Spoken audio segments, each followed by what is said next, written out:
ಸಾಯಿರಾಮ್. ಆತ್ಮೀಯ ವೀಕ್ಷಕ ಬಾಂಧವರಿಗೆಲ್ಲ ಇವತ್ತಿನ ಜೀವನಾಮೃತ ಕಾರ್ಯಕ್ರಮಕ್ಕೆ ಸ್ವಾಗತ ಸುಸ್ವಾಗತ. ಇವತ್ತಿನ ಈ ಒಂದು ಸಮಾಜದಲ್ಲಿ ಪ್ರತಿಯೊಬ್ಬರ ಮನೆಯಲ್ಲೂ ಕೂಡ ಒಂದಲ್ಲ ಒಂದು ರೀತಿಯ ಸಮಸ್ಯೆ ಇದ್ದೇ ಇರುತ್ತೆ. ಸಮಸ್ಯೆ ಅಂದ ತಕ್ಷಣವೇ ನಮಗೆ ಒಳ್ಳೆಯದೇ ಆಗಿರ್ಬೋದು, ಕೆಟ್ಟದ್ದೇ ಆಗಿರ್ಬೋದು. ಶುಭ ಕಾರ್ಯ ಮನೇಲಿ ಮಾಡ್ತಿದ್ದೀವಿ ಅಂದರೆ ಅದು ಸಮಸ್ಯೆ ಅಲ್ಲ, ಒಳ್ಳೆ ಒಂದು ಸಂತೋಷ ಕೂಟ ಅಂತ.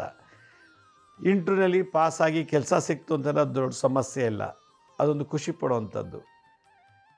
ಕೆಲಸ ಮಾಡ್ತಿದ್ವಿ, ಕೆಲಸ ಕಳ್ಕೊಂಬಿಟ್ವಿ, ಮದುವೆ ಆಯಿತು, ಡೈವರ್ಸ್ ಆಗೋಯ್ತು, ಮದುವೆ ಆಯಿತು ಅಥವಾ ವಿಧವೆ ಆದಲು, ಈ ಥರದ್ದೆಲ್ಲ ದೊಡ್ಡ ದೊಡ್ಡ ಸಮಸ್ಯೆಗಳು. ಈ ಸಮಸ್ಯೆಗೆ ಕಾರಣ ಏನು ಹುಡುಕಿ ಪರಿಹಾರ ಮಾಡಿಕೊಂಡ್ರೆ ಅದೇ ಸಮಸ್ಯೆ ಮತ್ತೆ ಮತ್ತೆ ರಿಪೀಟ್ ಆಗೋಕ್ಕೆ ಸಾಧ್ಯನೇ ಇಲ್ಲ. ಅದರಿಂದ ಸಮಸ್ಯೆ ಎಲ್ಲಿದೆಯೋ ಅಲ್ಲಿ ಪರಿಹಾರ ಇದ್ದೇ ಇರುತ್ತೆ. ಸಮಸ್ಯೆ ಇರೋ ಕಡೆ ಪರಿಹಾರ ಇರುತ್ತೆ.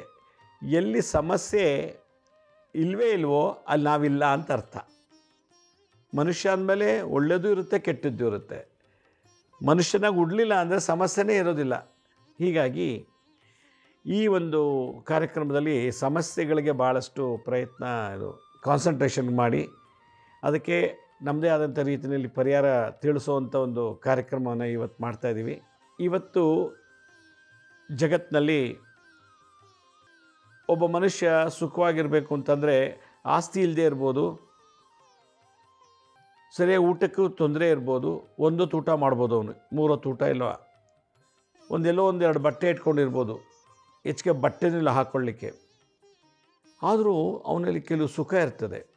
ನಮಗೆ ಹೆಚ್ಚಿಗೆ ಊಟ ಮಾಡೋಕ್ಕೆ ಫೆಸಿಲಿಟಿ ಇದೆ, 4 ಹೊತ್ತಲ್ಲ 5 ಹೊತ್ತು ತಿನ್ನೋ ಯೋಗ್ಯತೆ ಇದೆ, ಮೈ ತುಂಬ ಚಿನ್ನ ಬೆಳ್ಳಿ ಹಾಕೋಬೋದು, ಬೇಕಾದಷ್ಟು ವಸ್ತ್ರಗಳಿವೆ, ಬಟ್ಟೆಗಳಿದೆ, ಆಸ್ತಿ ಇದೆ, ಅಂತಸ್ತಿದೆ. ಹೆಚ್ಚಿಗೆ ಆಸ್ತಿ ಇದ್ದಷ್ಟು ಮನುಷ್ಯನಿಗೆ ಅಹಂಕಾರ ಜಾಸ್ತಿ ಆಗುತ್ತೆ. ನಮ್ಮ ಅಹಂಕಾರ ದೊಡ್ಡ ತೂಕ. ನಮ್ಮಲ್ಲಿ ಅತಿ ದೊಡ್ಡ ತೂಕ ಯಾವುದಪ್ಪ ಅಂತಂದರೆ ನಮ್ಮ ಅಹಂಕಾರ. ನಮ್ಮನ್ನೇ ನಾಶ ಮಾಡುವಂಥದ್ದು ಯಾವುದು ಅಂತಂದರೆ ನಮ್ಮ ಅಸೂಯೆ. ಅದರಿಂದ ಅಹಂಕಾರ, ಅಸೂಯೆ. ನಮ್ಮ ಬಾಳಲ್ಲಿ ನಾವು ಸುಖವಾಗಿಲ್ಲ ಅಂದರೆ ಇನ್ನೊಬ್ಬರು ದ್ವೇಷ ಮಾಡೋದ್ರಿಂದ. ಅಹಂಕಾರ ಮತ್ತು ಅಸೂಯೆ, ದ್ವೇಷ, ಈ 3 ನಮ್ಮ ಬದುಕಿನಲ್ಲಿ ಭಾಳಷ್ಟು ನೋವನ್ನು ಕೊಡುತ್ತೆ. ಎಲ್ಲ ಇದೆ ನಮ್ಮ ಹತ್ರ, ಐಶ್ವರ್ಯ ಇದೆ, ಯಾವುದಕ್ಕೂ ಕಮ್ಮಿ ಇಲ್ಲ. ಆದರೆ ನಮ್ಮೆಲ್ಲ ಅಹಂಕಾರ, ದ್ವೇಷ, ಅಸೂಯೆ ಈ 3 ತುಂಬಿ ತುಳುಕೋದ್ರಿಂದ ನಾವು ಸಮಸ್ಯೆಗಳಿಗೆ ಈಡಾಗಿಬಿಡ್ತೀವಿ. ಹೀಗಾಗಿ ನಮ್ಮ ಈ ಒಂದು ಬದುಕಿನಲ್ಲಿ 3 ಬಿಟ್ಟರೆ ಯಾವುದು, ಅಹಂಕಾರ, ದ್ವೇಷ, ಅಸೂಯೆ, ಈ 3 ತೆಗೆದುಹಾಕಿದ್ರೆ ನಮಗೆಲ್ಲವೂ ಹಗುರವಾಗಿರ್ತದೆ. ಬದುಕು ಹಗುರ, ಮನಸ್ಸು ಹಗುರ, ನಾವು ಮಾಡೋ ಕೆಲಸದಲ್ಲಿ ಶುಭ ಆಗ್ತಿರ್ತದೆ, ನಾವೇನೇ ಕೊಟ್ಟರು ಏನೇ ತೊಗೊಂಡ್ರು ಕೂಡ ಆತ್ಮತೃಪ್ತಿ ಇರ್ತದೆ. ಈ 3 ಇಟ್ಕೊಂಡಿದ್ರೆ ಮೈಂಡು ಅಂದರೆ ಮನಸ್ಸು, ದೇಹ, ಆತ್ಮ ಎಲ್ಲವೂ ತೂಕವಾಗಿರ್ತದೆ. ತೂಕ ಅಂತಂದರೆ ದುಃಖ ಅಂಥೇಳಿ ಈ ಅರ್ಥದಲ್ಲಿ. ಇದನ್ನು ಪ್ರಶ್ನೋಪನಿಷತ್ತಲ್ಲಿ ಬಹಳ ಚೆನ್ನಾಗಿ ವರ್ಣನೆ ಮಾಡ್ತಾರೆ. ಅದರಿಂದ ನಮ್ಮ ಬದುಕಿನಲ್ಲಿ ಇವತ್ತಿನ ಸಮಾಜದಲ್ಲಿ ನಾವು ಬದುಕ್ತಾ ಇದ್ದೀವಿ. ಈ ಸಮಾಜ ಲಂಚದಿಂದ ತುಂಬಿದೆ, ಈ ಸಮಾಜ ಮೋಸದಿಂದ ತುಂಬಿದೆ, ಈ ಸಮಾಜ ವಂಚನೆ, ಅನ್ಯಾಯ, ಅತ್ಯಾಚಾರ, ಕಳ್ಳತನ, ದರೋಡೆ ಎಲ್ಲ ತುಂಬಿದೆ. ಒಳ್ಳೆ ವೈಬ್ರೇಷನ್ ಇಲ್ಲ ಕಲಿಯುಗದಲ್ಲಿ. ಆದರೂ ನಾವು ಒಳ್ಳೆ ವೈಬ್ರೇಷನ್ನ ಕ್ರಿಯೇಟ್ ಮಾಡ್ಕೋಬೇಕು. ಏನು ಆಸ್ತಿ ಬೇಕಾ, ಅಹಂಕಾರ, ದ್ವೇಷ, ಅಸೂಯೆ ಬಿಡಿ. ಒಳ್ಳೆ ಆರೋಗ್ಯ ಬೇಕಾ, ಅಹಂಕಾರ, ದ್ವೇಷ, ಅಸೂಯೆ ಬಿಡಿ. ಒಳ್ಳೆ ಕೀರ್ತಿ, ಸಂಪತ್ತು, ಹೆಸರು, ಪ್ರಖ್ಯಾತರಾಗಬೇಕಾ, ಅಹಂಕಾರ, ದ್ವೇಷ, ಅಸೂಯೆ ಬಿಡಿ. ಈ 3 ಬಿಟ್ಟವನಿಗೆ ಜಗತ್ತಿನ ಎಲ್ಲ ಕಡೆಯೂ ಕೂಡ ಸ್ಥಾನ, ಮಾನ, ಸನ್ಮಾನಗಳಾಗ್ತದೆ. ಈ 3 ತುಂಬಿರೋನಿಗೆ ಅವನ ಮನೇಲೇ ಇರ್ತಾನೆ. ಅವನ ಅಹಂಕಾರ ಪಟ್ಟರೆ ಅವನ ಮನೇಲೇ ಇರ್ತಾನೆ, ಅವನ ದ್ವೇಷ ಪಟ್ಟರೆ ಅವ್ರ ಮನೇಲೇ ಇರ್ತಾನೆ, ಅಸೂಯೆ ಪಟ್ಟರೆ ಅವ್ರ ಮನೇಲೇ ಇರ್ತಾನೆ. ಹೀಗಾಗಿ ಜಗತ್ತಿನಲ್ಲಿ ಆಸೆ ಆಕಾಂಕ್ಷೆಗಳು ಇರಬೇಕು. ಹಾಗಂತ ನಾವು ದುರಹಂಕಾರ, ದ್ವೇಷ, ಅಸೂಯೆಯಿಂದ ಮೆರಿಬಾರ್ದು. ಈ ಒಂದು ತತ್ವವನ್ನು ನಾವು ಅಳವಡಿಸ್ಕೊಂಡಿದ್ದೇ ಆದರೆ ಪ್ರತಿಯೊಬ್ಬರ ಮನೇಲಿ ಸಮಸ್ಯೆನೇ ಇರೋದಿಲ್ಲ.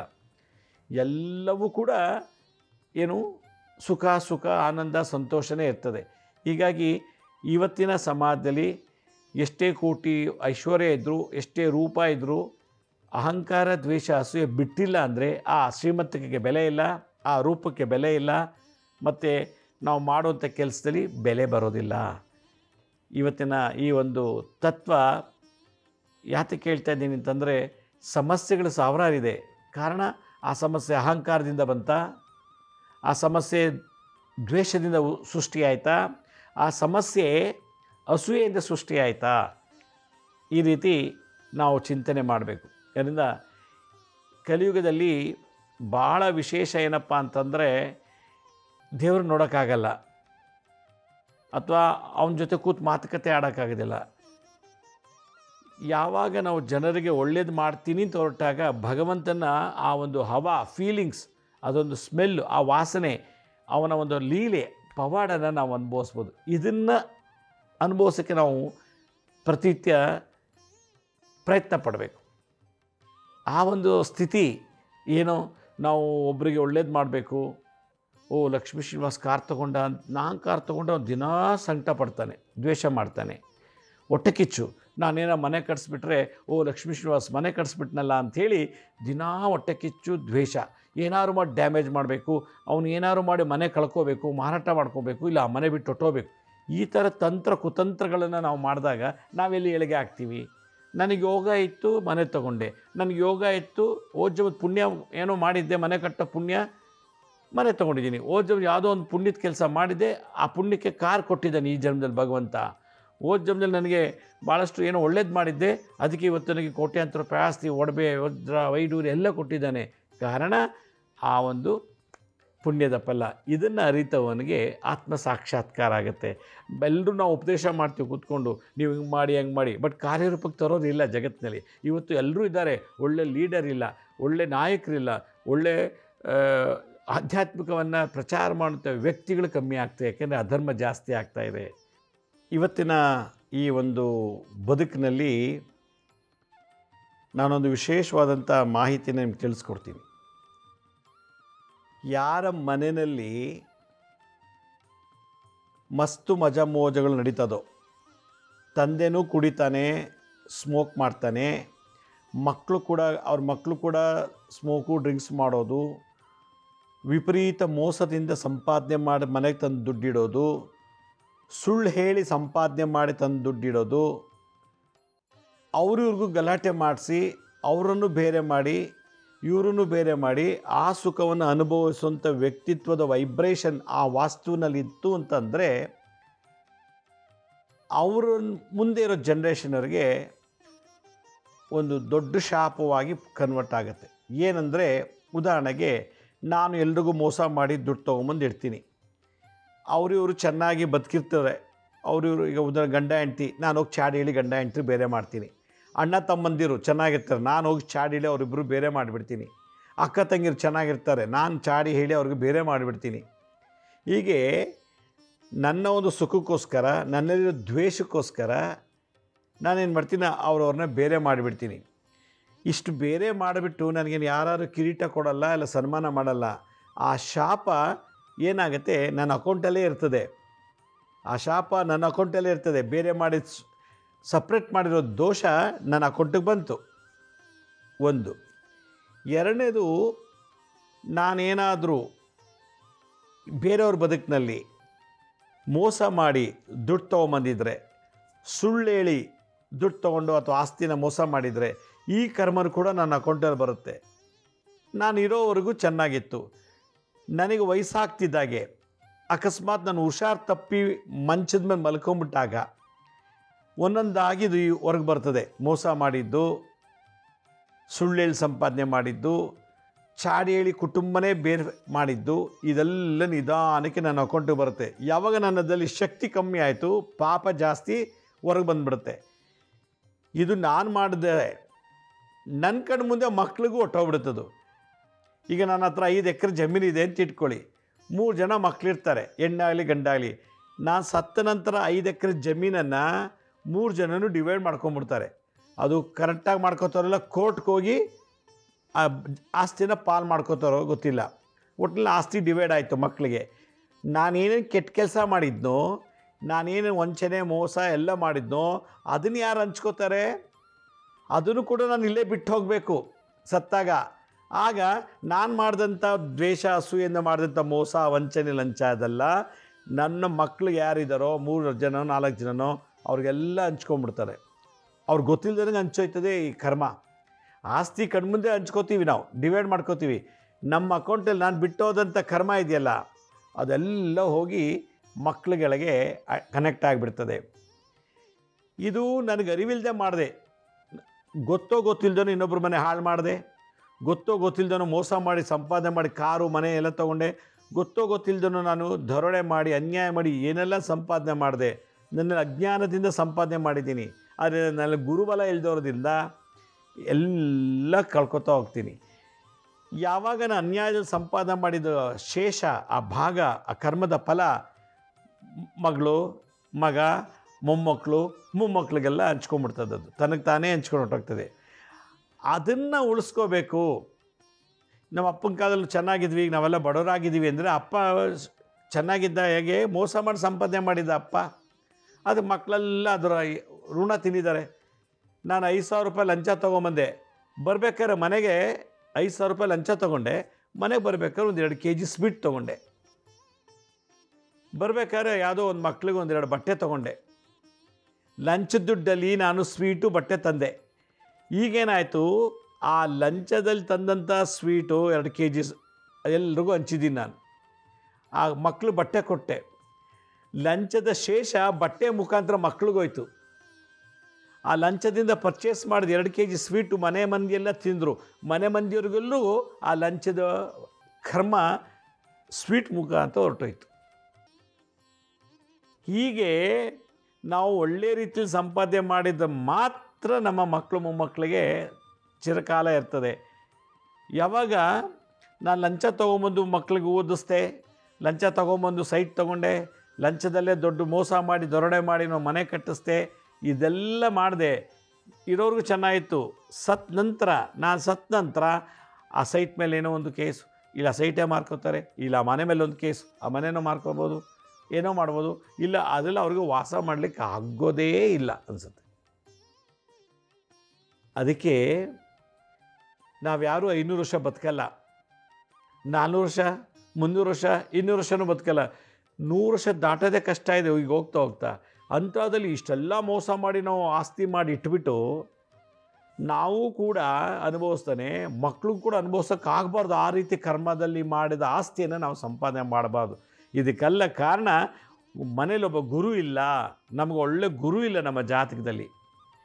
ಗುರು ಇದ್ದರೆ ಲಂಚ ತಗೋಬೇಡಪ್ಪ, ಅನ್ಯಾಯಕ್ಕೆ ಮೋಸ ಮಾಡಬೇಡ, ಅಧರ್ಮದಲ್ಲಿ ಬದುಕಬೇಡ, ಧರ್ಮವಂತನಾಗು, ಹೀಗೆ ತಿಳುವಳಿಕೆ ಕೊಡುವಂಥ ಒಬ್ಬ ವ್ಯಕ್ತಿ ನಮ್ಮಲ್ಲಿ ಇಲ್ಲದೇ ಇರೋದ್ರಿಂದ ನಾವು ಅಧರ್ಮದಲ್ಲಿ ಸಂಪಾದನೆ ಮಾಡಿ ಎಲ್ಲ ಇದೆ, ಯಾವುದೂ ಅನುಭವಿಸೋಕ್ಕಾಗ್ತಿಲ್ಲ. ಎಲ್ಲ ಕೋರ್ಟಲ್ಲಿದೆ, ಪೊಲೀಸ್ ಸ್ಟೇಷನ್ಲಿದೆ, ಇನ್ನೊಬ್ಬರು ದಬ್ಬಾಳಿಕೆಯಲ್ಲಿದೆ, ಇನ್ನೊಬ್ಬರ ಆಡಳಿತದಲ್ಲಿದೆ. ಹೀಗಾಗಿ ಗುರುವಿನ ಅನುಗ್ರಹ ಇಲ್ಲದೇ ಇರೋ ಮನೆಯಲ್ಲಿ ಊಟ ಮಾಡಬಾರ್ದು, ಗುರುವಿನ ಅನುಗ್ರಹ ಇಲ್ಲದೇ ಇರೋ ಜಾಗದಲ್ಲಿ ನಿದ್ರೆ ಮಾಡಬಾರ್ದು, ಗುರುವಿನ ಅನುಗ್ರಹ ಇಲ್ಲದೇ ಇರೋ ಜಾಗದಲ್ಲಿ ಯಾವುದನ್ನು ಕೊಡಬಾರ್ದು, ತಗೊಳ್ಳಬಾರ್ದು. ಏಕೆಂದರೆ ಅದನ್ನೆಲ್ಲ ನಾವೇನೇ ಹೊರಗಡೆಯಿಂದ ಏನೇ ಕೆಟ್ಟ ಕೆಲಸ ಮಾಡ್ಕೊಂಡು ಬಂದರೂ ಕೂಡ ಗುರುವಿನ ಸಾನ್ನಿಧ್ಯದಲ್ಲಿ ಪ್ರಾಯಶ್ಚಿತ್ತ ಮಾಡ್ಕೊಂಡಿಲ್ಲ ಅಂದರೆ ನಮಗೆ ಗಳಿಸಿದೆಲ್ಲ ವೇಸ್ಟ್. ಕೋಟ್ಯಾಂತರ ರೂಪಾಯಿ ಆಸ್ತಿ ಮಾಡಿ ಅನುಭವಿಸೋಕ್ಕಾಗಲ್ಲ. ನಾನು ಸತ್ತ ಮೇಲೂ ಮಕ್ಕಳು ಕೂಡ ಅನುಭವಿಸಿದ್ರೆ ಆ ಕೋಟ್ಯಾಂತರ ರೂಪಾಯಿ ಮಾಡೋಕ್ಕೆ ಯಾಕೆ ಇಷ್ಟು ಹೋರಾಟ ಮಾಡಬೇಕು? ಆ ಕೋಟ್ಯಾಂತರ ರೂಪಾಯಿ ಆಸ್ತಿ ಮಾಡಲಿಕ್ಕೆ ಹಗಲು ರಾತ್ರಿ ಎಷ್ಟು ಊಟ ಬಿಡ್ತೀವಿ, ಎಷ್ಟು ನಿದ್ದೆ ಬಿಡ್ತೀವಿ, ಎಷ್ಟು ಸುಳ್ಳು ಹೇಳ್ತೀವಿ, ಏನೆಲ್ಲ ಮಾಡ್ತೀವಿ. 500 ಕೋಟಿ ಆಸ್ತಿ ಮಾಡಿ ನಾನು ಅನುಭವಿಸೋಕ್ಕೂ ಆಗಿಲ್ಲ, ಮಕ್ಕಳು ಕೂಡ ಅನುಭವಿಸ್ಲಿಲ್ಲ ಅಂದರೆ ಕಷ್ಟಪಟ್ಟು 500 ಕೋಟಿ ಯಾಕೆ ದುಡಿಬೇಕು? ಒಳ್ಳೆ ಸನ್ಮಾರ್ಗದಲ್ಲಿ ದುಡಿಯೋಣ.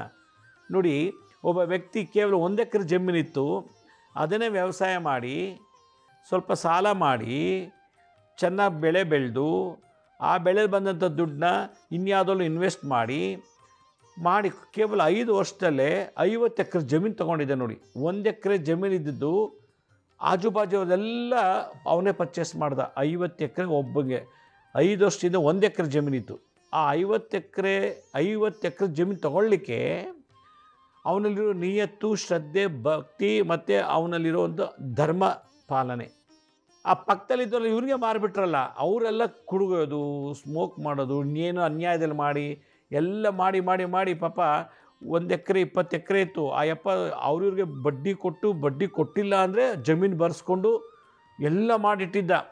ಒಂದು 20 ಎಕರೆ ಜಮೀನು ಅವನ ಮಗನೂ ಇದೇ ಥರ ಮಾಡಿ ಅವನೊಂದು 10 ಮಾಡಿದ್ದ.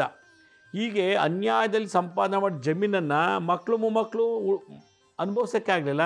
1 ಎಕರೆ ಯಾರು ಮಾಡ್ತಿದ್ನೋ ಅವನಿಗೆ ಮಾರ್ಬಿಟ್ಟು ಹೊಟ್ಟೋದು. ಈಗ ಅವರೆಲ್ಲ ಕೆಲವು ಪೆಟ್ರೋಲ್ ಬ್ಯಾಂಕಲ್ಲಿ ಪೆಟ್ರೋಲ್ ಹಾಕ್ತಾರೆ. ಯಶವಂತಪುರದಲ್ಲಿ ಈ ದಿನಸಿ ಅಂಗಡಿ ಕೆಲಸ ಮಾಡ್ತಾರೆ. 50 ಎಕರೆ ಜಮೀನು ಇರುವಂಥ ಯಜಮಾನರ ಮಕ್ಕಳು ಪೆಟ್ರೋಲ್ ಬ್ಯಾಂಕಲ್ಲಿ ಪೆಟ್ರೋಲ್ ಹಾಕೋದು, ಯಶವಂತಪುರದಲ್ಲಿ ತರಕಾರಿ ಮತ್ತು ದಿನಸಿ ಅಂಗಡಿ ಕೆಲಸ ಮಾಡೋದು. ಯಾಕೆ ಹೇಳಿ? 50 ಎಕರೆ ಮಾಲೀಕನ ಮಕ್ಕಳು ಇವತ್ತು ಇಲ್ಲಿ ಎಲ್ಲಿ ಪೆಟ್ರೋಲ್ ಬ್ಯಾಂಕು ಯಶವಂತಪುರ ಮಂಡಿನಲ್ಲಿ ಕೆಲಸ ಮಾಡ್ತಿರಂದರೆ ಅವರ ಅಪ್ಪ ಅನ್ಯಾಯದಲ್ಲಿ ಸಂಪಾದನೆ ಮಾಡಿದ್ದ ಅಷ್ಟು ದುಡ್ಡು ಎಕರೆನ 50 ಎಕರೆ ಅದೆಲ್ಲ ಹೊಟ್ಟೋಯ್ತು. ಅದು ನಿಯತ್ತ ಕೆಲಸ ಮಾಡಿ ದುಡಿತಿದ್ದಂಥ ಒಬ್ಬ ವ್ಯಕ್ತಿ ರೈತ 1 ಎಕರೆ ಜಮೀನಲ್ಲಿ ಇವತ್ತು 50 ಎಕರೆ ತಾನೇ ಕೊಂಡ್ಕೊಂಡ. ಇದಕ್ಕೆ ಹೇಳೋದು, ಗುರುವಿನ ಬಲ ನಮ್ಮಲ್ಲಿ ಬರಬೇಕು ಅಂದರೆ, ಗುರುವಿನ ಅನುಗ್ರಹ ಆಗಬೇಕು ಅಂತಂದರೆ ಗುರುಗಳಿಗೆ ಪೂಜೆ ಮಾಡಬೇಕು ಅಂತಿಲ್ಲ. ನಮ್ಮಲ್ಲಿರೋ ದ್ವೇಷ, ಅಸೂಯೆ, ಮೋಸ, ವಂಚನೆ ಇವೆಲ್ಲ ಬಿಟ್ಟು ಅಂದರೆ ಗುರು ನಮ್ಮ ಜೊತೆ ಇರ್ತಾರೆ. ಇವೆಲ್ಲ ತುಂಬಿಕೊಂಡಿದ್ರು ಕೂಡ ಪಕ್ಕದ ದೊಡ್ಡ ದೊಡ್ಡ ಜಗದ್ಗುರುಗಳು, ಮಠಾಧಿಪತಿಗಳು, ಸನ್ಯಾಸಿಗಳು, ಸಾಧು ಸಂತರು ಇದ್ದರೂ ಕೂಡ ಅವನಿಗೆ ಏಳಿಗೆ ಆಗೋದಿಲ್ಲ. ಸುಮ್ಮನೆ ಗುರುಗಳ ಹತ್ರ ಹೋಗ್ತಾ ಇರ್ತಾನೆ ಅವನು. ಇದನ್ನೆಲ್ಲ ಅರಿತು ತಿದ್ದುಪಡಿ ಮಾಡಿಕೊಂಡಾಗಲೇ ನಮಗೆ ಮೋಕ್ಷಕ್ಕೆ ದಾರಿ. ಏಕೆಂದರೆ ಗುರು ಒಬ್ಬರೇ ಮೋಕ್ಷಕ್ಕೆ ದಾರಿ ತೋರಿಸಿದ ಯಾವ ಗ್ರಹನೂ ಅಲ್ಲ. ನೋಡಿ, ಜಗತ್ತಿನಲ್ಲಿ ಗುರುಗೆ ಎಷ್ಟು ಪ್ರಾಮುಖ್ಯತೆ ಕೊಟ್ಟಿದ್ದಾರೆ ಅಂತಂದರೆ, ಮಗ ಏನಾದ್ರು ತಪ್ಪು ಮಾಡ್ತಿದ್ರೆ ತಂದೆ ತಾಯಿಗಳು ಅವನ್ನ ಕರೆದು ಬುದ್ಧಿ ಹೇಳ್ತಾರೆ, ತಪ್ಪು ಮಾಡಬೇಡ, ಈ ಥರ ನಡ್ಕೋಬೇಡ, ಈ ಥರ ಮಾಡಬೇಡ ಅಂತೇಳಿ. ಅಲ್ಲಿಗೆ ತಂದೆ ಗುರು ಆದ, ತಾಯಿ ಗುರು ಆದಳು. ತಂದೆನೂ ಸರಿ ಇಲ್ಲ, ತಾಯಿನೂ ಸರಿ ಇಲ್ಲ, ಮಕ್ಕಳೆಲ್ಲ ಕೆಟ್ಟ ಅಭ್ಯಾಸ, ಸರಿಯಾಗಿ ಜೀವನದಲ್ಲಿ ನಡ್ಕೋತಿಲ್ಲ ಅಂತಾಗ ಬೇರೆಯವರು ಬಂದು ಬುದ್ಧಿ ಹೇಳ್ತಾರೆ, ನಿಂಗೆಲ್ಲ ಮಾಡಬೇಡಪ್ಪ, ಸಾಲ ಮಾಡಬೇಡ, ಕುಡಿಬೇಡ, ಮೋಸ ಮಾಡಬೇಡ ಅಂತೆಲ್ಲ ಹೇಳ್ತಾರೆ. ಆ ಬೇರೆಯವ್ರು ಯಾರು ಹೇಳ್ತಾರೋ ಅವರು ಗುರು ಮುಖೇನ, ಗುರುವಿನ ಅನುಗ್ರಹ ಆಗಿರ್ತದೆ, ಅವ್ರ ಬಾಯಿಂದ ಅವ್ರಿಗೆ ಬುದ್ಧಿವಾದ ಹೇಳ್ತಾರೆ. ನೋಡಿ, ಎಲ್ರಿಗೂ ಗುರು ಸಿಗೋದಿಲ್ಲ ಇವತ್ತಿನ ದಿವಸ. ಆದರೆ ಗುರು ಬೇಕು ಅಂತ ಹಂಬಲ ಇದ್ದರೆ, ಬಯಕೆ ಇದ್ದರೆ, ಆಸೆ ಇದ್ದರೆ ಭಗವಂತ ಸ್ನೇಹಿತರ ಮುಖಾಂತರ, ಬಂಧುಗಳ ಮುಖಾಂತರ ಅಥವಾ ಇನ್ಯಾವುದೋ ಮುಖಾಂತರ ಅವನಿಗೆ ಬೆನ್ನಿಂದ ಯಾವಾಗಲೂ ಇದ್ದು ಕಾಪಾಡ್ತಿರ್ತಾನೆ. ಅವನಿಗೆ ಗುರುನೇ ಇಲ್ಲ. ನನಗೆ ಈಗ ಒಬ್ಬ ವ್ಯಕ್ತಿ ಸುಳ್ಳು ಹೇಳಿ ಒಂದು ಮನೆ ಕಟ್ಕೊಂಡ, ಸುಳ್ಳು ಹೇಳಿ ಲಂಚ ತೊಗೊಂಡ, ಏನೋ ಮಾಡ್ದ, ಸೃಷ್ಟಿ ಮಾಡಿ ಅವನು ಹಣ ಸಂಪಾದನೆ ಮಾಡ್ತಿದ್ದಾರೆ. ಸುಳ್ಳು ಹೇಳಿ, ಮೋಸ ಮಾಡಿ, ದರೋಡೆ ಮಾಡಿ, ಏನೋ ಒಂದು ಅವ್ನಿಗೇನು ಸುಖ ಬೇಕೋ ಅವನು ಸೃಷ್ಟಿ ಮಾಡ್ಕೊತಾನೆ, ಅದ್ರ ತಕ್ಕಂತೆ ಗಳಿಸ್ತಾನೆ ಹಣನ. ಸೃಷ್ಟಿ ಮಾಡ್ತೀವ್ರು ಯಾರು? ಬ್ರಹ್ಮ. ಕಾರ್ ತೊಗೊಂಡ, ಸೈಟ್ ತೊಗೊಂಡ, ಮನೆ ತೊಗೊಂಡ, ಎಲ್ಲ ತೊಗೊಂಡ, ಆ ಅನ್ಯಾಯ ದುಡ್ಡಲ್ಲಿ ಎಲ್ಲ ತೊಗೊಂಡಿದ್ದಾನೆ. ಅದನ್ನು ಮೇಂಟೈನ್ ಮಾಡಲಿಕ್ಕೆ ಯಾರು ಬೇಕು? ಪಾಲನೆ ಮಾಡಲಿಕ್ಕೆ ವಿಷ್ಣು ಬೇಕು. ಯಾವಾಗ ಅವನ ಅಧರ್ಮ ಜಾಸ್ತಿ ಆಯಿತು, ಶಿವ ಬಂದು ಅವನು ಕಾರ್ ಕಳ್ಕೊಳ್ಳೋಂಗೆ ಮಾಡ್ತಾನೆ, ಸೈಟ್ ಕಳ್ಕೊಳ್ಳೋಂಗೆ ಮಾಡ್ತಾನೆ, ಮನೆ ಕಳ್ಕೊಳ್ಳೋಂಗೆ ಮಾಡ್ತಾನೆ, ಇಲ್ಲ ಭೂಕಂಪದಲ್ಲೇ ಬಿಲ್ಡಿಂಗ್ ಬಿದ್ದೋಗ್ಬೋದು, ಯಾವುದೋ ಒಂದು ರೀತಿ ಲಯ ಆಗುತ್ತೆ. ಅದರಿಂದ ಸೃಷ್ಟಿ, ಸ್ಥಿತಿ, ಲಯ ಈ ಮೂರನ್ನು ನಮಗೆ ಮ್ಯಾನೇಜ್ ಮಾಡಬೇಕು ಒಬ್ಬ ವ್ಯಕ್ತಿ ಜಾತಕದಲ್ಲಿ ಇರಬೇಕು. ಆ ಜಾತಕದಲ್ಲಿರುವಂಥ ವ್ಯಕ್ತಿ ಯಾರು ಗೊತ್ತಾ? ಗುರು. ಆ ಗುರು ನಮ್ಮಲ್ಲಿ ಇಲ್ಲ ಅಂದಾಗ ಕೋಟ್ಯಾಂತರ ರೂಪಾಯಿ ಆಸ್ತಿ ಇದ್ರೂ ಏನು ಪ್ರಯೋಜನ ಇಲ್ಲ. ಎಲ್ಲ ಇದೆ, ಒಳ್ಳೆ ಗುರು ಇಲ್ಲ ನನ್ನ ಜಾತಕದಲ್ಲಿ ಅಂದರೆ ಎಲ್ಲ ವೇಸ್ಟು. ಯಾಕೊತ್ತಾ? ಕಾರು, ಹೆಂಡತಿ, ಮನೆ, ಗಂಡ, ಮಕ್ಕಳೆಲ್ಲ ಮೇಂಟೈನ್ ಮಾಡ್ತಾಯಿದ್ದೀವಿ. ವಿಷ್ಣು ಶಕ್ತಿ ಇದೆ ನನ್ನಲ್ಲಿ. ಏನೋ ತಾತ ಮುತ್ತಾತರು ಬಂದ ಆಸ್ತಿ ಇತ್ತು, ನಾನು ಕೂಡ ಮೋಸ ಮಾಡಿ ಸಂಪಾದನೆ ಮಾಡಿಟ್ಟಿದ್ದೀನಿ. ಸೃಷ್ಟಿ ಮಾಡಿದೆ, ಕಾರ್ ಸೃಷ್ಟಿ ಮಾಡಿದೆ, ಸೈಟು, ಹೊಲ, ಗದ್ದೆ ಎಲ್ಲ ಸೃಷ್ಟಿ ಮಾಡಿದೆ. ಸೃಷ್ಟಿ ಅಂದೇನು? ಪರ್ಚೇಸ್ ಮಾಡಿದೆ, ಅನ್ಯಾಯದಲ್ಲೋ, ಅಧರ್ಮದಲ್ಲೋ, ಧರ್ಮದಲ್ಲೋ. ಲಯ ಯಾವಾಗಾಯಿತು? ನನ್ನಲ್ಲಿ ಗುರುಬಲ ಕಮ್ಮಿ ಆದಾಗ ಲಯ ಆಯಿತು. ಆದ್ದರಿಂದ ಒಬ್ಬ ಜಾತಕನಿಗೆ, ಒಬ್ಬ ವ್ಯಕ್ತಿಗೆ, ಒಂದು ಆತ್ಮಕ್ಕೆ ಸರಿಯಾದ ಗುರು ಇರಬೇಕು. ಇವತ್ತಿನ ಕಾಲದಲ್ಲಿ ಸರಿಯಾದ ಗುರುನೇ ಇಲ್ಲ, ಗುರುಗಳೇ ಸರಿ ಇಲ್ಲ. ಅಂಥದ್ರಲ್ಲಿ ಶಿಷ್ಯಂದ್ರಿಗೇನು ಬಲ ಕೊಡ್ತಾರೆ? ನಾವು ನೋಡ್ತಾ ಇದ್ದೀವಿ, ಈಗ ಭಾಳಷ್ಟು ಸ್ಕ್ಯಾಂಡಲ್ ಆಗ್ತಿದೆ ಪೇಪರಲ್ಲಿ, ಟಿ ವಿಲೆಲ್ಲ. ಈ ಗುರು ಜೈಲಿಗೆ ಹೋದರು, ಅವ್ರು ಹಂಗೆ ಮಾಡಿದ್ರು, ಹಿಂಗೆ ಮಾಡಿದ್ರು, ಭಾಳಷ್ಟು ಕಾಂಟ್ರವರ್ಸಿ ನೋಡ್ತಾ ಇದ್ದೀವಿ. ಅವರಿಂದ ಗುಡ್ ವೈಬ್ರೇಷನ್ ನಮಗೆ ಬರೋ ಕಷ್ಟ. ಹೀಗಾಗಿ ನಮಗೆ ಒಬ್ಬ ವ್ಯಕ್ತಿ ಬೇಕು. ಅವನು ಬ್ರಹ್ಮನ ರೂಪದಲ್ಲಿರಬೇಕು, ವಿಷ್ಣು ರೂಪದಲ್ಲೂ ಇರಬೇಕು, ಶಿವನ ಅಂಶದಲ್ಲೂ ಇರಬೇಕು. ಅಂಥ ವ್ಯಕ್ತಿ ನಮ್ಮ ಜಾತಕದಲ್ಲಿ ಇತ್ತು ಅಂದರೆ ವಂಶ ಪಾರಂಪರೆ ಬಂದಂಥ ಶಾಪಗಳು, ನಮ್ಮ ತಂದೆ ತಾಯಿ ಮಾಡಿದಂಥ ಅಧರ್ಮಗಳು, ಲಂಚ, ಮೋಸ, ವಂಚನೆಯಿಂದ ಸಂಪಾದಿಸಿದಂಥ ಕರ್ಮದಲ್ಲಿ ನಾವಿದ್ದೀವಿ. ಈಗ ಅದನ್ನು ಲಯ ಮಾಡಲಿಕ್ಕೆ ಶಿವಶಕ್ತಿ ಬೇಕು. ಹೀಗಾಗಿ ವಿಷ್ಣು ಕೆಟ್ಟದ್ದನ್ನು ಮಾಡಿದ್ರೂ ಕೂಡ ಅದನ್ನೆಲ್ಲ ಕ್ಲೀನ್ ಮಾಡಿ ಶಾಶ್ವತವಾಗಿ ಅನುಭವಿಸೋಂಥ ಶಕ್ತಿ ಕೊಡೋದು ಯಾರು ಗೊತ್ತಾ? ಶಿವ. ಅದಕ್ಕೆ ಒಂದು ಆತ್ಮಕ್ಕೆ ಗುರು ಬ್ರಹ್ಮ, ಗುರು ವಿಷ್ಣು, ಗುರುದೇವೋ ಮಹೇಶ್ವರಃ.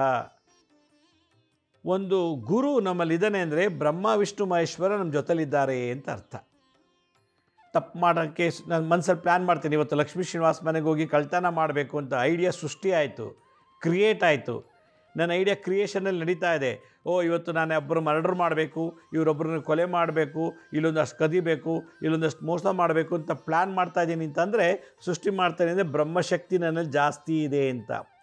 ಆಯಿತು, ಕಳ್ತನ ಮಾಡೋಕ್ಕೆ ಹೋದೆ, ಕೊಲೆ ಮಾಡೋಕ್ಕೆ ಹೋದೆ, ಎಲ್ಲ ಆಯಿತು. ನಾನು ಎಸ್ಕೇಪ್ ಆಗಬೇಕು ಅಥವಾ ಯಾರಿಗೂ ಸಿಗಬಾರ್ದು ಅಂದರೆ ವಿಷ್ಣು ಶಕ್ತಿನಲ್ಲಿ ಚೆನ್ನಾಗಿರಬೇಕು, ಪಾಲನೆ ಮಾಡ್ತಿರ್ಬೇಕು. ನಾನು ಮಾಡೋ ಎಲ್ಲ ಒಳ್ಳೆಯದು ಕೆಟ್ಟದನ್ನು ಪಾಲನೆ ಮಾಡ್ತಿರ್ಬೇಕು.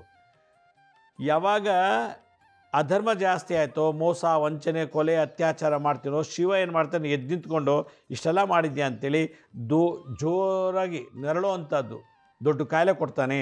ಕಾಯಿಲೆ ಮುಖಾಂತರ ನಮ್ಗೆ ಆಸ್ತಿ ನಾಶ, ಲಯ. ಆಕ್ಸಿಡೆಂಟ್ ಮಾಡಿಸ್ಬಿಡ್ತಾನೆ, ಲಯ ಶಿವ. ಇಲ್ಲ ಲೋಕಾಯುಕ್ತರೋ ಇಲ್ಲ COD ಗಳು ಯಾರೋ ಬಂದು ಎಲ್ಲ ಮುತ್ತಿಗೆ ಹಾಕಿ ನಮ್ಮ ಆಸ್ತಿ ಅಂತಸ್ನೆಲ್ಲ ಲಯ ಮಾಡಿಬಿಡ್ತಾನೆ. ಈ 3 ದ್ವಂದ್ವಗಳು ನಮ್ಮ ಜಾತಕದಲ್ಲಿ ಇರಬಾರ್ದು ಅಂದರೆ ಕಾಲಕ್ಕೆ ಕ್ಷಣಕ್ಕೂ ಗಂಟೆಗಳಲ್ಲೂ ನಮ್ಮನ್ನು ಮೆಂಟರಿಂಗ್ ಮಾಡುವಂಥದ್ದು, ಕೋಚ್ ಮಾಡುವಂಥದ್ದು, ಗೈಡ್ ಮಾಡುವಂಥ ಒಂದು ಶಕ್ತಿ ನಮ್ಮ ಜಾತಕದಲ್ಲಿ ಇಲ್ಲ ಅಂದರೆ ನಾವೆಷ್ಟೇ ಕೋಟಿ ಇದ್ರೂ ಲಾಭ ಇಲ್ಲ. ಅದಕ್ಕೆ ಪ್ರತಿಯೊಬ್ಬ ರಾಜನ ಆಸ್ಥಾನದಲ್ಲಿ ಒಬ್ಬ ಗುರು ಇರ್ತಿದ್ರು. ಇವತ್ತಿನ ಒಂದು ಕಲಿಯುಗದಲ್ಲಿ ನೋಡಿ ಬೇಕಾದಷ್ಟು ಇದೆ. ನಾನೊಬ್ಬರು ಮೀಟ್ ಮಾಡಿದ್ದೆ, ಅವರೊಬ್ಬರು ದೊಡ್ಡ ಜಗದ್ಗುರುಗಳು, ಅವ್ರ ಆಶ್ರಮ ಸುಮಾರು ಜನ ಇದ್ದಾರೆ. ಅಲ್ಲಿ ಗುರುಗಳ ಜೊತೆ ಇದ್ದಾನೆ, ಆದರೆ 1-2 ಲಕ್ಷ ಸುಳ್ಳು ದುಡ್ಡು ತೊಗೊಳ್ಳೋದು, ಅವನು ಕೆಟ್ಟತನ ಅವ್ರಿಗೆ ಯಾರಿಗೂ ಅರ್ಥನೇ ಆಗ್ತಿಲ್ಲ. ಆ ಮಟ್ಟದಲ್ಲಿ ಒಬ್ಬ ಇದ್ದಾನೆ, ಆಶ್ರಮದಲ್ಲಿದ್ದಾನೆ, ಒಬ್ಬ ಜಗದ್ಗುರುಗಳ ಹತ್ರ. ಅವನು ಬರೀ ಮೋಸ. ಗುರುಗಳಿಗೆ ಗೊತ್ತಿಲ್ವೋ ಗೊತ್ತಿಲ್ಲ, ಅವನೊಬ್ಬ ಮೋಸ ಮಾಡ್ತೀನಿ ಅಂತ. ಅವರು ಸುಮ್ಮನಿದ್ದಾರೋ ಅಥವಾ ಗೊತ್ತೇ ಇಲ್ವೋ ನೋಡಿ. ಅಲ್ಲಿ ಇತ್ಕೊಂಡೆ ಅವನಿಗೆ ಒಳ್ಳೆ ಜ್ಞಾನ ಇಲ್ಲ, ಅಜ್ಞಾನದಲ್ಲಿದ್ದಾನೆ ಗುರು ಸಾನ್ನಿಧ್ಯದಲ್ಲಿ. ಅದೇ ಬೇರೆ ಹೊರಗಡೆಯವರು ಸುಮ್ಮನೆ ಜಸ್ಟ್ ಹೋಗಿ 1-2 ನಿಮಿಷ ದರ್ಶನ ಮಾಡಿ ಮಾತಾಡ್ಕೊಂಬಂದರೆ ಸಾಕು, ಅವ್ರಿಗೆ ಒಳ್ಳೇದಾಗ್ತಿದೆ.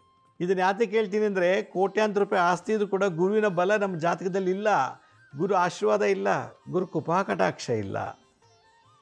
ಈ ಥರ ಒಂದು ಗೊಂದಲಮಯ ಜೀವನ. ಅದಕ್ಕೆ ತಾಯಿ ಇಲ್ಲ ಅಂದರು, ತಂದೆ ಇಲ್ಲ ಅಂದರು, ಗುರು ಇರಬೇಕಂತೆ. ಯಾಕೆಂದರೆ ಆ ಗುರು ನಮ್ಮಲ್ಲಿ ಕೆಟ್ಟದನ್ನು ಸೃಷ್ಟಿಯಾದಾಗ ತಿದ್ದಿ ಬುದ್ಧಿ ಹೇಳಿ ತೊಗೊಂಡೋಗ್ತಾನೆ. ಆಪತ್ಕಾಲದಲ್ಲೂ ಸುಖವಾಗಿರಲಿ, ದುಃಖದಲ್ಲೂ ಕೂಡ ಅವನು ಪಾಲನೆ ಮಾಡ್ತಾನೆ ವಿಷ್ಣು ರೂಪದಲ್ಲಿ. ಮತ್ತು ಏನೇ ಕಷ್ಟಗಳು ಬಂದರೂ ಅದನ್ನು ದೂರ ಹಾಕಿ ಲಯ ಮಾಡಿ ನಮ್ಮನ್ನು ಸೇಫ್ ಪ್ರೊಟೆಕ್ಷನ್ ಮಾಡ್ತಾನೆ, ಲಯಕಾರಕ ಶಿವ. ಅದರಿಂದ ಗುರುಗೆ ಬ್ರಹ್ಮ ವಿಷ್ಣು ಮಹೇಶ್ವರ ಅಂತ ಕರೀತಾರೆ. ನಮ್ಮ ಮನೆಗಳಲ್ಲಿ ಯಾರ್ಯಾರಿಗೆ ಕೋಟ್ಯಾಂತರ ರೂಪಾಯಿ ಆಸ್ತಿ ಇದೆಯೋ ಅಂಥವ್ರಿಗೊಬ್ರು ಗುರುಲಿ ಬೇಕೇ ಬೇಕು. ಇವತ್ತಿನ ದಿವಸ ಯಾರು ಬಡತನ ನರಳುತ್ತಿದ್ದಾರೋ ಅವ್ರಿಗೆ ಒಳ್ಳೆ ಮೇಲೆ ಕೆತ್ತಬೇಕು ಅಂದರೆ ಒಬ್ಬರು ಗುರು ಬೇಕು. ಇವತ್ತು ಗುರು ಎಲ್ಲಿ ಸಿಗ್ತಾ ಇದ್ದಾರೆ? ಎಲ್ಲ ಬರೀ ಇಲ್ಲಿ ಮಠ ಅಂದರೆ ಅವ್ರ ಮಠದಲ್ಲಿ ಹಿಂಬಾಗಲೇ ಕೊಲೆ ನಡೀತಾ ಇದೆ. ಇಲ್ಲಿ ಮಠ ಅಂದರೆ ಆ ಮಠದ ಹತ್ರನೇ ಎಲ್ಲ ಬಾರು ರೆಸ್ಟೋರೆಂಟ್ ಜೋರಾಗಿದೆ. ಆ ಮಠದ ಹತ್ರನೇ ವೈಶ್ಯವಾಟಿಕೆ ನಡೀತಾ ಇದೆ. ಆ ಮಠದ ಹಿಂಭಾಗದಲ್ಲೇ ಗೋಹತ್ಯೆ ನಡೀತಾ ಇದೆ. ಈ ಥರ ಅಧರ್ಮ ಮಠ ಸುತ್ತಲೇ ಇರುವಾಗ ನಮ್ಮ ಸಮಾಜದ ಜನಗಳಿಗೆ ಯಾವ ರೀತಿ ಸತ್ಸಂಗ ಸದ್ಭಾವನೆ ಕೊಡ್ತಾರೆ? ಇವತ್ತು ಅವ್ರಿಗೆ ಟೈಮೇ ಇಲ್ಲ ಧ್ಯಾನ ಮಾಡಲಿಕ್ಕೆ, ಇವತ್ತು ಟೈಮೇ ಇಲ್ಲ ಅವ್ರಿಗೆ ಪವಾಡ ಮಾಡಲಿಕ್ಕೆ, ಇವತ್ತು ಟೈಮೇ ಇಲ್ಲ ಅವ್ರು ಸಿದ್ಧಿ ಮಾಡ್ಕೊಳ್ಳೋಕ್ಕೆ. ಯಾಕೆಂದರೆ ಬೇಕಾದಷ್ಟು ಕಮಿಟ್ಮೆಂಟ್ ಇದೆ ಅವ್ರ ಹತ್ರ. ಅಯ್ಯೋ ಅಲ್ಲೊಂದು ಯಾವುದೋ ಮೆಡಿಕಲ್ ಕಾಲೇಜ್ ಅಲ್ಲೊಂದು ಏನೋ ತರಲಾಯಿತು, ಅದನ್ನು ಸರಿಪಡಿಸ್ಬೇಕು, ಡೆಂಟಲ್ ಕಾಲೇಜು, ಇಂಜಿನಿಯರಿಂಗ್ ಕಾಲೇಜು, ಬೇಕಾದಷ್ಟೆಲ್ಲ ಕಮಿಟ್ ಮಾಡ್ಕೊಂಬಿಟ್ಟು ಆಧ್ಯಾತ್ಮಿಕಕ್ಕೆ ಅವರು ಹೋಗೋಕ್ಕೆ ಟೈಮೇ ಇಲ್ಲ. ಹೀಗಾಗಿ ಎಷ್ಟು ಸುಖ ಜಾಸ್ತಿನೋ ಅಷ್ಟೇ ಗೊಂದಲಗಳು ಇರ್ತದೆ. ಇದನ್ನು ಬಿಟ್ಟು ಬಂದವನಿಗೆ ಸಮಾಜದಲ್ಲಿ 4 ಜನಕ್ಕೆ ಒಳ್ಳೇದು ಹೇಳ್ತಾನೆ. ಅದಕ್ಕೆ ಸರ್ವಸಂಗ ಪರಿತ್ಯಾಗಿ ಆಗಬೇಕು ಒಬ್ಬ ಗುರು ಆದವನು. ನನಗೆಲ್ಲ ಬೇಕು ಅಂತಂದಾಗ ಅವನು ಎಲ್ಲನೂ ಅನುಭವಿಸೋಕ್ಕೆ ರೆಡಿ ಇದ್ದಾಗ ಬೇರೆಯವ್ರಿಗೆ ಜ್ಞಾನ ಕೊಡೋಕ್ಕೆ ಸಾಧ್ಯನೇ ಇಲ್ಲ. ಇದು ಲೋಕಧರ್ಮ. ಅದರಿಂದ ಇವತ್ತಿನ ಈ ಒಂದು ಸಮಾಜದಲ್ಲಿ ಭಾಳಷ್ಟು ಸಮಸ್ಯೆಗಳು ಎಲ್ಲರಲ್ಲೂ ಇದೆ, ಎಲ್ಲರಲ್ಲೂ ಭಾಳ ಪ್ರಾಬ್ಲಮ್ ಇದೆ. ಆದರೆ ಸಮಸ್ಯೆಗಳು ನೂರಾರು, ಬೇಕಾದಷ್ಟು ಆಸ್ತಿಗಳಿದೆ, ಆದರೆ ಒಳ್ಳೆ ಸನ್ಮಾರ್ಗದಲ್ಲಿ ತೊಗೊಂಡೋಗುವಂಥ ಗುರು ಇಲ್ಲ. ಆ ಗುರು ನಮಗೆ ಬೇಕು. ಗುರುವಿನ ಪ್ರಾಮುಖ್ಯತೆ ಬೇಕು. ಪದವಿ ಬೇಡ, ಐಶ್ವರ್ಯ ಬೇಡ, ಯಾವುದು ಬೇಡ. ಒಬ್ಬ ಗುರು ಜೊತೆಲಿತ್ತು ಅಂದರೆ ಇಡೀ ಜಗತ್ತನ್ನೇ ನಾವು ಆಳ್ಬೋದು.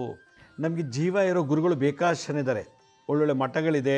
ನಮ್ಮ ಭಾರತ ದೇಶದಂಥ ಮಠಗಳು, ಮಠಾಧಿಪತಿಗಳು, ಸಾಧು ಸಂತರು ಭಾಳಷ್ಟು ಜನಕ್ಕೂ ಲಕ್ಷಾಂತರ ಜನ ಇದ್ದಾರೆ. ಆದರೂ ನಮಗೆ ಅವರಿಂದ ಒಳ್ಳೇದಾಗ್ತಿದೆಯೋ ಅಥವಾ ನಾವು ಅವ್ರು ಉಪಯೋಗಿಸ್ಕೋತಿಲ್ವೋ ಗೊತ್ತಿಲ್ಲ, ಆದರೆ ನಾವು ಕಷ್ಟದಲ್ಲಿ ನಳ್ತಾನೇ ಇದ್ದೀವಿ. ಈಗ ನಮಗೆ ಕೆಲವು ಧರ್ಮದವ್ರಿಗೆ ಗುರು ಇಲ್ಲ, ಕೆಲವು ಜಾತಿಯವ್ರಿಗೆ ಗುರು ಇಲ್ಲ. ಅದರಲ್ಲಿ ಇಂಟರ್ಕ್ಯಾಸ್ಟ್ ಮ್ಯಾರೇಜ್ ಆಗಿಬಿಟ್ರೆ ಅದು ಒಂದು ದೊಡ್ಡ ಸಪ್ರೇಟ್ ಅಲೆಗಳದು, ಅದೊಂಥರ ಡಿಫ್ರೆಂಟ್ ವೇವ್ಸ್ ಅದು. ನಮಗೆ ಜೀವನದಲ್ಲಿ ಗುರು ನಮಗೆ ಸರಿಯಾಗಿ, ಈಗ ನಾನೇ ಕೆಟ್ಟವನಾದರೆ ನನ್ನಿಂದ ಈ ಜನಗಳಿಗೆ ಏನು ಒಳ್ಳೇದು ಮಾಡೋಕ್ಕಾಗತ್ತೆ? ಹಾಗೆ ಗುರು ಇದ್ದಾರೆ, ಬಟ್ ಅವರಲ್ಲಿ ಒಂದು ಪವಾಡ ಮಾಡೋ ಶಕ್ತಿ ಅಥವಾ ಒಂದು ಮನೋವನ್ನು ನಿಗ್ರಹಿಸೋಂಥ ಶಕ್ತಿ, ಸಮಾಜಕ್ಕೆ ಒಳ್ಳೇದು ಮಾಡೋಂಥ ಶಕ್ತಿ ಅವ್ರು ನಮ್ಮ ಕಡೆ ಕೊಡ್ತಿಲ್ಲ ಅಂದರೆ ನಮಗೆ ಅವರಿಂದ ಏನು ಲಾಭ ಇಲ್ಲ. ಅದಕ್ಕೆ ತ್ರಿಪುರ ರಹಸ್ಯ ಅಂತ ಒಂದು ಗ್ರಂಥ ಮತ್ತು ದತ್ತ ಸಂಹಿತೆಯಲ್ಲಿ ದತ್ತಾತ್ರೇಯ ಪರಂಪರೆಯಲ್ಲಿ 9 ಜನ ನಾಯಕರನ್ನು ಸೃಷ್ಟಿ ಮಾಡ್ತಾರೆ ದತ್ತಾತ್ರೇಯ. ಮಶ್ಚೇನನಾಥ, ಗೋರಕ್ಷನಾಥ, ಕಾನೀಪನಾಥ, ಜಾಲಂಧರನಾಥ, ಚರ್ಪಟನಾಥ, ನಾಗನಾಥ, ಭರ್ತರಿನಾಥ, ಗಹಿನಿನಾಥ, ರೇವಣ್ಯ ಸಿದ್ದೇಶ್ವರ ಅಂಥೇಳಿ ಈ 9 ಗುರುಗಳನ್ನು ಸೃಷ್ಟಿ ಮಾಡ್ತಾರೆ. ಕಲಿಯುಗದಲ್ಲಿ ಅಧರ್ಮ ಕಮ್ಮಿ ಆಗಲಿ, ಒಳ್ಳೆ ಸನ್ಮಾರ್ಗದಲ್ಲಿ ಹೋಗಿ ಅಂತ. ಇವತ್ತು ನಿಜವಾದ ಗುರುಗಳು ನಮಗೆ ಒಳ್ಳೇದು ಮಾಡ್ತಾರೋ ಏನೋ ಗೊತ್ತಿಲ್ಲ, ಅಥವಾ ಅವ್ರಿಗೂ ಗೊತ್ತಿದೆಯೋ ಗೊತ್ತಿಲ್ವೋ. ಆದರೆ ಈ ದತ್ತಾತ್ರೇಯರು 9 ಗ್ರಹಗಳಿಗೆ ತಕ್ಕಂತೆ 9 ನಾಯಕರನ್ನು ಸೃಷ್ಟಿ ಮಾಡಿದಲ್ಲ, ಅವರು ಇವತ್ತು ಜಗತ್ತನ್ನು ಕಾಯ್ತಾ ಇದ್ದಾರೆ. ಅವ್ರು ಇರೋದಿಲ್ಲ ಇವತ್ತು ಅಷ್ಟು ನಮಗೆ ಧರ್ಮ ಇರೋದು, ಒಂದು ನೆಮ್ಮದಿ ಇರೋದು. ಅಂಥ ಸದ್ಗುರುಗಳನ್ನು ನಾವು ಮನೇಲಿಟ್ಕೊಂಡು ಯಾಕೆ ಪೂಜೆ ಮಾಡಬಾರ್ದು? ನಮಗೆ ನಿಜವಾದ ಗುರು ಇಲ್ಲ. ಈಗ ನಿಜವಾದ ಪ್ರಾಣ ಇರೋ ಗುರುಗಳು ಮನೆಗೆ ಬರ್ತಾರೆ, ಅವ್ರ ಪಾತ್ಪೂಜೆ ಎಲ್ಲ ಮಾಡ್ತೀವಿ, ಎಲ್ಲ ಸತ್ಕಾರ ಮಾಡ್ತೀವಿ, ನಮಗಿನ್ನೂ ಒಳ್ಳೇದಾಗ್ತಿಲ್ಲ. ಬಂದರೂ ಹೋದ್ರು ಅಷ್ಟೇ. ಬಟ್ ನಿರಂತರ ನಮ್ಮನಲ್ಲೇ ಇದ್ದು ಸದಾ ನಮ್ಗೆ ಆಗುವವುಗಳನ್ನು ಚಿಂತನೆ ಮಾಡಿ ನಮ್ಮ ಬೆನ್ನಿಂದನೇ ಇದ್ದು ಸೃಷ್ಟಿ ಸ್ಥಿತಿ ಲಯ ಮೂರನ್ನು ನಮ್ಮನ್ನು ಬೆನ್ನಿಂದ ನಿಂತು ಕಾಪಾಡುವಂಥ ಒಂದು ಶಕ್ತಿ ಮನೆಯೊಳಗಿರಬೇಕು. ಅದಕ್ಕೆ ನಾವು ಈ ಡಿಸೆಂಬರ್ 4ನೇ ತಾರೀಕು ತುಮಕೂರಿನಲ್ಲಿ ನಮ್ಮ ಶಿರಡಿ ಸಾಯಿ ಭಿಕ್ಷಾ ಕೇಂದ್ರ ವತಿಯಿಂದ ಯಾರಿಗೆ ಜೀವಂತ ಗುರುಗಳು ಸಿಕ್ಕಿಲ್ಲ, ಜೀವ ಇರೋರು ಸಿಕ್ಕಿಲ್ಲ, ಸಿಕ್ಕಿದ್ರು ಕೂಡ ಅವ್ರು ನಮ್ಮ ಕೈಗೆ ಸಿಗ್ತಿಲ್ಲ, ಅವ್ರಿಗೆ ಮೇಂಟೈನ್ ಮಾಡೋಕ್ಕೆ ನಮಗೆ ಅಷ್ಟು ಹಣ ಅಂತಸ್ತಿಲ್ಲ, ಅಂಥವರಿಗೆ ದತ್ತಾತ್ರೇಯ ಇನ್ನೊಂದು ಆಲ್ಟರ್ ಮಾಡಿದ್ದಾರೆ, ಒಂದು ದತ್ತಪಾದಕ ಪೂಜಾ ಅಂಥೇಳಿ. ನಾವು ಡಿಸೆಂಬರ್ 4ನೇ ತಾರೀಕು ಹುಣ್ಣಿಮೆ ದಿವಸ ಗುರುವಾರ ಬಂದಿದೆ, ಹುಣ್ಣಿಮೆ ಅವತ್ತು ನಾವು ಸಹಸ್ರ ದತ್ತಪಾದಕ ಪೂಜಾ ಅಂಥೇಳಿ 1008 ದಂಪತಿಗಳು, 108 ಗಂಡು ಹುಡುಗರು, ಮದುವೆ ಆಗಿಲ್ದವ್ರು, 30 ವರ್ಷ ಮೇಲ್ಪಟ್ಟವರು, ಮದುವೆನೇ ಆಗ್ತಿಲ್ಲ ಅನ್ನೋರು, ಅಥವಾ ಇನ್ನೊಂದು ಸಲ ಮದುವೆ ಆಗಬೇಕು ಅನ್ನೋರು, ಇವರು ಡೈವರ್ಸ್ ಆಗಿದ್ದರೆ, ಹೆಣ್ಮಕ್ಳಿಗೂ ವಯಸ್ಸಾಗ್ತಿದೆ ಮದುವೆ ಆಗ್ತಿಲ್ಲ, ಡೈವರ್ಸ್ ಆಗಿದೆ, ಗಂಡೇ ಸಿಗ್ತಿಲ್ಲ, ಈ ಥರ ದೋಷ ಇದ್ದಾಗ ಏನಾಗುತ್ತೆ, ಗುರುವಿನ ಬಲ ಇಲ್ಲ ನಮ್ಮಲ್ಲಿ. ಆದ್ದರಿಂದ ನಾವು ಈ ಒಂದು ಗುರುದೋಷ, ಗುರುಶಾಪ ಮತ್ತು ವಂಶ ಪಾರಂಪರೆಗೆ ಬಂದಿರ್ತದೆ. ಕೆಲವರು ನಮ್ಮ ಮುತ್ತಾತ ತಾತಂದರು ಗುರುಶಾಪ ನಮ್ಮಲ್ಲಿದೆ, ಅಥವಾ ನಮ್ಮ ತಾಯಿಯಿಂದ ಬಂದಿರ್ಬೋದು, ನಮ್ಮ ತಂದೆಯಿಂದ ಬಂದಿರ್ಬೋದು, ಅಥವಾ ನನ್ನ ಜಾತಕದಲ್ಲೇ ಬಂದಿರ್ಬೋದು ಹೋದ ಜನ್ಮದ್ದು. ಇದನ್ನೆಲ್ಲ ಹುಣ್ಣಿಮೆ ದಿವಸ, ದತ್ತಾತ್ರೇಯ ಹುಟ್ಟಿದ ದಿವಸ ನೀವೇ ಸ್ವತಃ ಪ್ರಾಣ ತುಂಬಿ, ನಿಮ್ಮ ಕೈಯಿಂದನೇ ಪ್ರಾಣ ತುಂಬಿ ನೋಡಿ. ಈ ಪಾದಕೆಗಳು, ಈ ಥರ ಪಾದಕೆಗಳು ನಿಜವಾದ ಗುರುಗಳು ನಮ್ಗೆ ಸಿಗ್ತಿಲ್ಲ, ಪ್ರಾಣ ಇರೋ ಗುರುಗಳು. ಅದರಿಂದ ಇದಕ್ಕೆ ಸದಾ ನಮ್ಮನೇಲೇ ಇರಬೇಕು ಗುರುಗಳು. ಅಂಥ ಗುರುಗಳು ಬರಬೇಕು ಅಂದರೆ ದತ್ತಾತ್ರೇಯರನ್ನು ಈ ಪಾದಕೆಗೆ, ಬ್ರಹ್ಮ ವಿಷ್ಣು ಮಹೇಶ್ವರ ಮೂರರನ್ನು ಇದಕ್ಕೆ ಆವಾಹನೆ ಮಾಡೋದು. ಇದಕ್ಕೆ ಈ ಪಾದಕೆಗಳಿಗೆ ತ್ರಿಶಕ್ತಿಗಳನ್ನು ಆವಾಹನೆ ಮಾಡಿ, ಬ್ರಹ್ಮ ವಿಷ್ಣು ಮಹೇಶ್ವರ ನಿಮ್ಮ ಕೈಯಿಂದನೇ ಪಾದಕ್ಕೆ ಪ್ರಾಣ ಪ್ರತಿಷ್ಠಾಪನೆ ಮುದ್ರಾಮಂತ್ರ ತಂತ್ರದಿಂದ 64 ಚತುಷ್ಷಷ್ಟಿ ಉಪಚಾರ ಪೂಜೆ ಈ ತ್ರಿಮೂರ್ತಿಗಳಿಗೆ ನಿಮ್ಮ ಕೈಲೇ ಮಾಡಿಸಿ, ಇದಕ್ಕೆ ಕಳಾ ಹೋಮ ಮಾಡಿ, ಕಲಾಶಕ್ತಿ ತುಂಬಿ.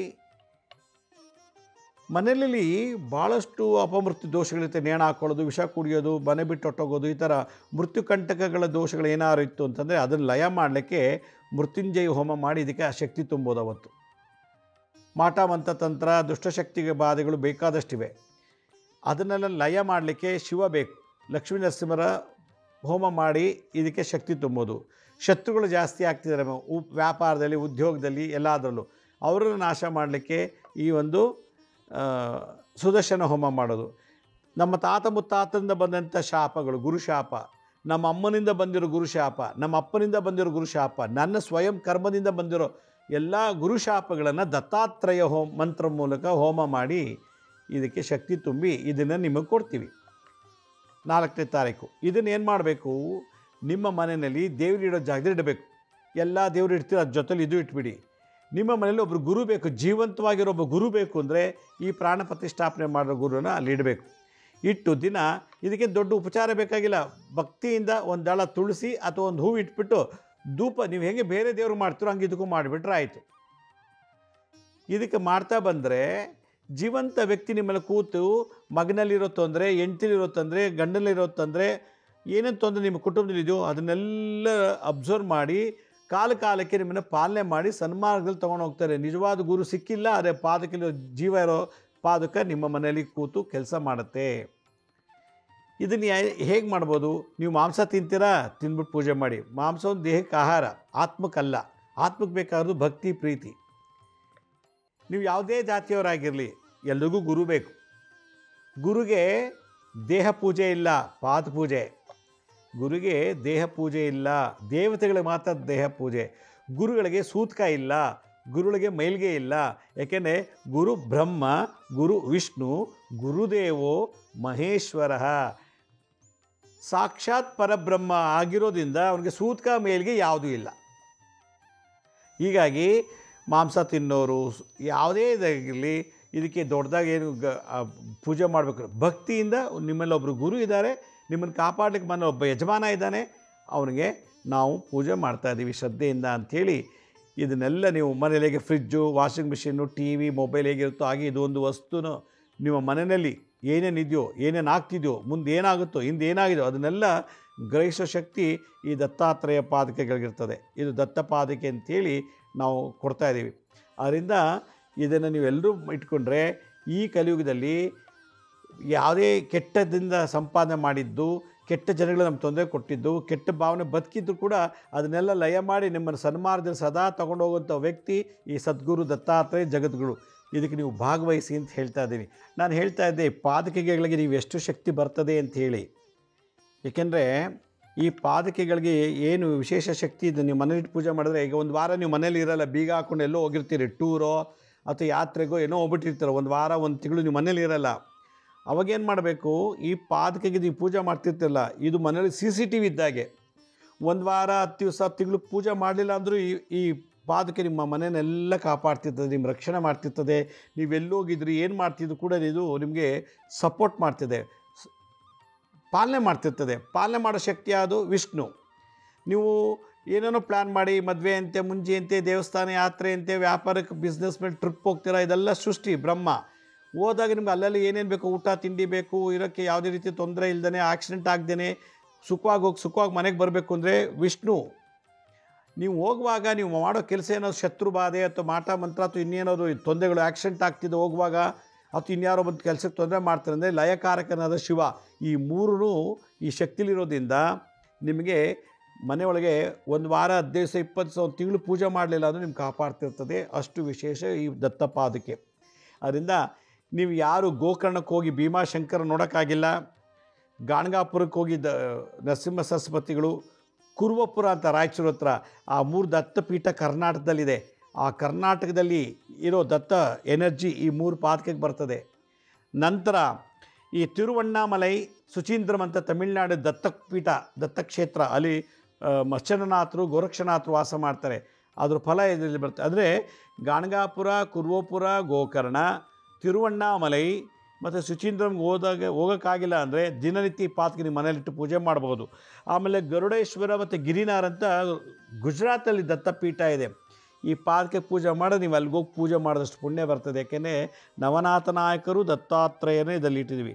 ಮಹಾರಾಷ್ಟ್ರದಲ್ಲಿ ಮಾಹೂರು, ಕಾರಂಜಿ, ಔದಂಬರ, ನರಸೋಬವಾಡಿ ಮತ್ತು ಕೊಲ್ಲಾಪುರ ದತ್ತಪೀಠ, ಕೊಲ್ಲಾಪುರ ಲಕ್ಷ್ಮಿ, ಅಲ್ಲಿಗೂ ನೀವು ಹೋಗೋಕ್ಕಾಗಲ್ಲ. ಆದರೆ ದತ್ತಪೀಠದಲ್ಲಿ ಇರೋವಂಥ ಮಹಾರಾಷ್ಟ್ರದ ಈ 5 ಪೀಠಕ್ಕೂ ಹೋಗಿ ಪೂಜೆ ಮಾಡಿದಷ್ಟು ಪುಣ್ಯ ಈ ಪಾದಕೆ ದಿನ ಮನೇಲಿಟ್ಟು ಪೂಜೆ ಮಾಡೋದು ಬರುತ್ತೆ. ಕಾಶಿಗೆ ಹೋಗೋಕ್ಕಾಗಲ್ಲ, ಕಾಶಿ ದತ್ತಪೀಠ, ಕಾಶಿ ದತ್ತಾತ್ರೇಯರ ಪೀಠ ಅದು. ಆಂಧ್ರ ಪ್ರದೇಶದಲ್ಲಿ ಪೀಠಾಪುರಂ ಅಂತಿದೆ, ಕಾಕಿನಾಡ ಹತ್ರ.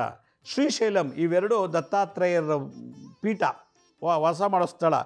ಆದ್ದರಿಂದ ಯಾರು ಶ್ರೀಶೈಲಕ್ಕೆ ಹೋಗೋಕ್ಕಾಗಲ್ಲ, ಪೀಠಾಪುರಕ್ಕೆ ಹೋಗೋಲ್ಲ, ಕಾಶಿಗೆ ಹೋಗೋಕ್ಕಾಗಲ್ವೋ ಅವರು ಇಂಥ ದತ್ತಪಾದಕೆದಲ್ಲಿ 9 ನವನಾಥ ನಾಯಕರು ದತ್ತಾತ್ರೇಯರು ಅಂತ ಒಂದು ಶಕ್ತಿ ಈ ಒಂದು ಪೀಠದಲ್ಲಿ. ಅದರಿಂದ ಇಡೀ ಜಗತ್ತಿಗಲಿ ಎಲ್ಲ ಗುರುಗಳಾದಂಥ ಆದಿಗುರು ಜಗದ್ಗುರುಗಳು ಈ ಪಾದಕೆಯಲ್ಲಿ ಅವತ್ತು ಹುಣ್ಣಿಮೆ ದಿನ ದತ್ತಾತ್ರೇಯ ಹುಟ್ಟಿದ ಹಬ್ಬ ಬ್ರಹ್ಮ ವಿಷ್ಣು ಮಹೇಶ್ವರ ಹುಟ್ಟಿದ ಏಕ ರೂಪದಲ್ಲಿ ಹುಟ್ಟಿದ ದಿನ ಆವತ್ತು ಈ ಶಕ್ತಿನ ಇದಕ್ಕೆ ಸ್ಟೋರ್ ಮಾಡಿಸಿ ನಿಮ್ಮ ಕೈಲಿ ಕೊಡ್ತೀವಿ. ಇದನ್ನು ನಿತ್ಯ ಪೂಜೆ ಮಾಡಬೇಕು. ಇದು ನಿಮ್ಮ ಕೈ ಕೊಡೋಕ್ಕೆ ಮುಂಚೆ ನಾವು 32 ವೆರೈಟಿ ಅಧಿವಾಸದಲ್ಲಿ ನೆನೆಸ್ತೀವಿ. ಇದರಲ್ಲಿರೋದೆಲ್ಲ ಶಕ್ತಿ ನೆಗೆಟಿವ್ ತೆಗಿತೀವಿ. ಅಧಿವಾಸ ಮಾಡಿಸಿ 32 ವೆರೈಟಿ ಹಾಲು, ಮೊಸರು, ತುಪ್ಪ, ಜೇನುತುಪ್ಪ, ನವಧಾನ್ಯಗಳ ಮೂಲಕ ಅಧಿವಾಸ ಮಾಡಿಸಿ ಆಮೇಲೆ ನಿಮ್ಮ ಕೈ ಕೊಡ್ತೀವಿ.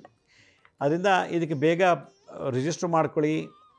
ಈ ಪಾದ ಪೂಜೆ ಮತ್ತೆ ಮಾಡಬೇಕು ಅಂದರೆ ಇನ್ನು 20-25 ವರ್ಷ ಬೇಕು. ಅಷ್ಟರೊಳಗೆ ನಾವು ಏನೇನು ಆಗ್ತದೋ ನಮ್ಮ ಜಾತಕದಲ್ಲಿ, ಎಲ್ಲದು ನಮ್ಮ ಗುರುಗಳಿಲ್ಲ, ಮನೇಲಿ ಒಬ್ಬ ವ್ಯಕ್ತಿ ಇಲ್ಲ ಅಂದರೆ ನಾವು ಇದನ್ನು ಪೂಜೆ ಮಾಡಬೇಕು ಗುರು ಸ್ಥಾನದಲ್ಲಿಟ್ಟು. ಅದರಿಂದ ಈ ಒಂದು ಸುವರ್ಣಾವಕಾಶ ಯಾತಕ್ಕೆ ಹೇಳ್ತೀನಿ, ನೀವು ನೆಕ್ಸ್ಟ್ ಇಯರ್ ಪರಾಭವ ಸಂವತ್ಸರ ಬರ್ತಾ ಇದೆ. ಎಷ್ಟೋ ಜನ ಕೋಟ್ಯಾಂತರ ಜಾತಕದಲ್ಲಿ ಗುರು ವಕ್ರನ ಆಗ್ತಾನೆ, ನೀಚನ ಆಗ್ತಾನೆ, ಶತ್ರು ಪಾಪ. ಗುರುಗೆ ಬುಧ ಮತ್ತು ಶುಕ್ರ ಪಾಪಗ್ರಹ, ಶನಿ ರಾಹು ಕೇತು ಶತ್ರು. ಹೀಗಾಗಿ ಈ ದೋಷದಿಂದ ಭಾಳಷ್ಟು, ಅದರಲ್ಲೂ 7.5 ಶನಿ ಯಾರಿಗೆ ಮೀನರಾಶಿಲಿದ್ದಾರೋ, ಈಗ ಮೀನರಾಶಿಲಿ ಯಾರು ಹುಟ್ಟಿದಾರೋ ಅವ್ರಿಗೀಗ ಶನಿ ಅಲ್ಲಿ ಕೂತಿದ್ದಾರೆ ಜನ್ಮದಲ್ಲೇ, ಜನ್ಮರಾಶಿಯಲ್ಲಿ 7.5 ನಡೀತಿದೆ.